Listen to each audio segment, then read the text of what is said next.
नमस्कार, मैं हूँ doctor Shailvi, homeopathy physician and consultant.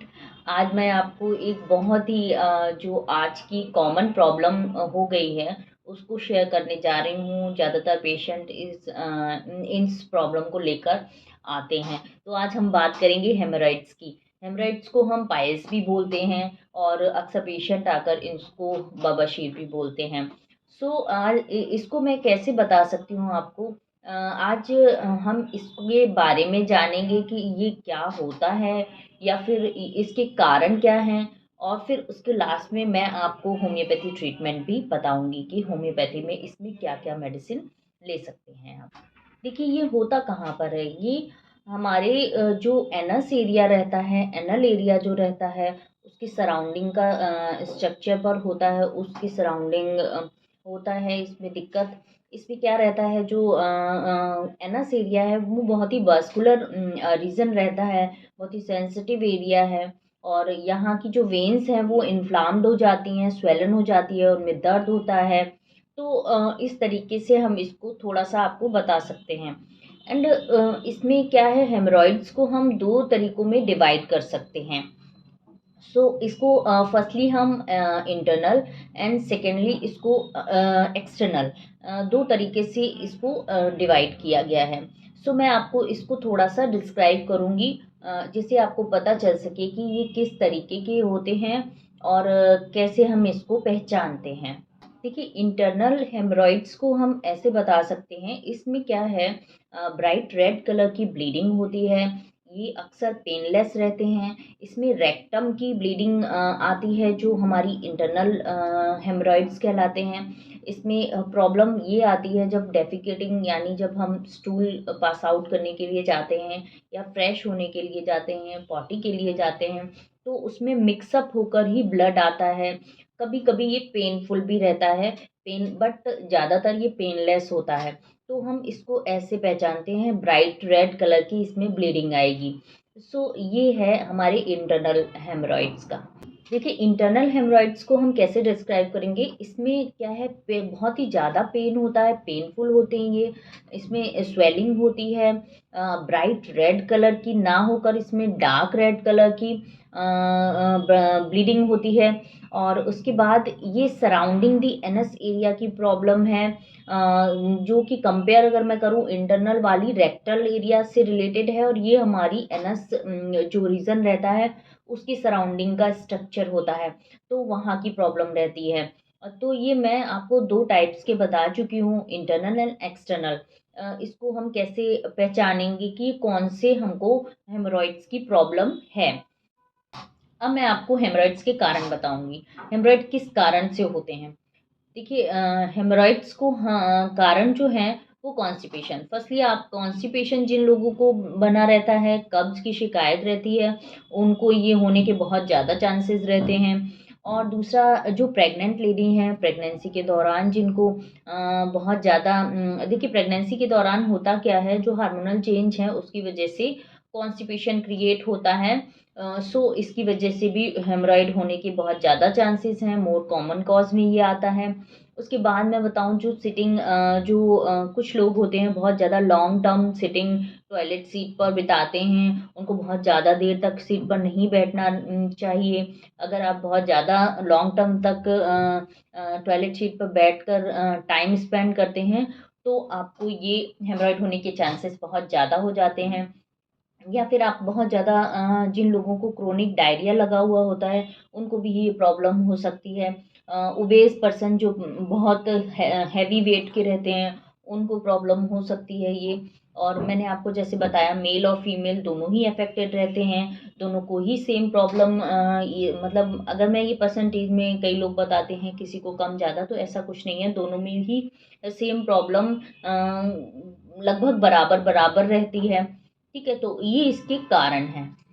और हाँ, जिन लोगों को हेमरॉइड्स के कारण बहुत ज़्यादा ब्लीडिंग हो चुकी है, बहुत ज़्यादा ब्लीडिंग आती है, तो उनमें क्या रहता है, वो एनीमिक भी हो सकते हैं, उनको एनीमिया होने के भी चांसेस बहुत ज़्यादा रहते हैं। और उसके बाद मैं बताऊँ आपको, अगर इस तरीके की कोई भी प्रॉब्लम है, अगर हेमरॉइड्स की दिक्कत है, तो आप प्लीज़ अपनी हाइजीन मेंटेन रखना है, बहुत साफ़ सफाई का ध्यान रखना है। अदरवाइज़ सराउंडिंग दी एनएस एरिया बहुत ज़्यादा ईचिंग हो सकती है, इरिटेटिंग हो सकता है वहाँ पर, या फिर स्किन से रिलेटेड और भी इशू वहाँ पर क्रिएट हो सकते हैं। तो आप इस चीज़ का ध्यान रखेंगे, बहुत साफ़ सफाई रखेंगे। और इसमें प्रिवेंशन मैं आपको बताऊंगी। आपको मैंने जो भी कारण बताए हैं उनको अवॉइड करना है, उन चीज़ों को, तो आप इस चीज़ से बच सकते हैं। ये सब था हेमरॉइड्स का। मैंने आपको हेमरॉइड्स कैसे होते हैं, क्या होते हैं, कहाँ होते हैं, ये बता दिया आपको, और उसके कारण भी बता दिए हैं। अब हम आते हैं होम्योपैथी ट्रीटमेंट। होम्योपैथी में इसकी क्या मेडिसिन है, कैसे लक्षण होते हैं, कुछ मैं आपको बताऊंगी। होम्योपैथी में इसमें बहुत अच्छी मेडिसिन है पियोनिया। पियोनिया 30 पोटेंसी में ले सकते हैं। इसके लक्षण रहते हैं जो स्टूल पास आउट के बाद और पहले बहुत ज़्यादा पेन होता है, बहुत ज़्यादा, किसी पेशेंट किसी भी पोजीशन पर नहीं रह सकता, किसी भी तरीके से उसको आराम नहीं मिलता है, कॉन्टिन्यूस पेन बना रहता है उसको। फ्रेश होने के बाद इस तरीके के अगर लक्षण किसी को लगते हैं तो आप पियोनिया ले सकते हैं। उसके बाद मैं बात करूँगी दूसरी मेडिसिन जो है रटानिया। रटानिया में क्या रहता है, पेन रहता है, before and after stool pain रहता है, बट इसका मेन सिम्टम रहता है कि इसमें बिफोर एंड आफ्टर जो स्टूल पास आउट के बाद बहुत ज़्यादा जलन होती है। किसी भी तरीके से आराम नहीं मिलता है पेशेंट को जलन में।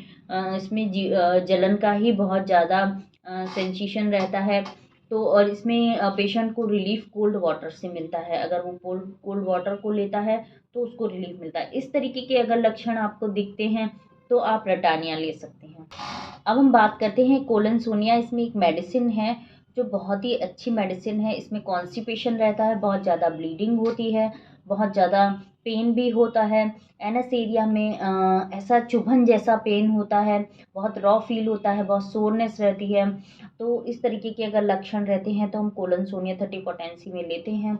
और उसके बाद एक मेडिसिन है लेकेसिस। लेकेसिस 30 पोटेंसी में ही लेंगे। इसमें बहुत ज़्यादा पेन होता है, बहुत एंगोर्जस जो है वेन्स जो हैं बहुत इन्फ्लाम्ड रहती हैं, ब्लूइश डिस्कलरेशन होता है, बहुत ही पेनफुल रहती हैं। इसमें भी हेमरॉइड्स जो रहती हैं। और रेक्टम की जो एरिया रहता है वो स्नीजिंग और कफिंग के दौरान भी बहुत पेनफुल रहता है। अगर किसी को छींक और खांसी भी आती है तो वो फील होता है जाकर, और उसमें दर्द होता है। इस तरीके के अगर किसी को लक्षण लगते हैं तो आप लेकेसिस दे सकते हैं।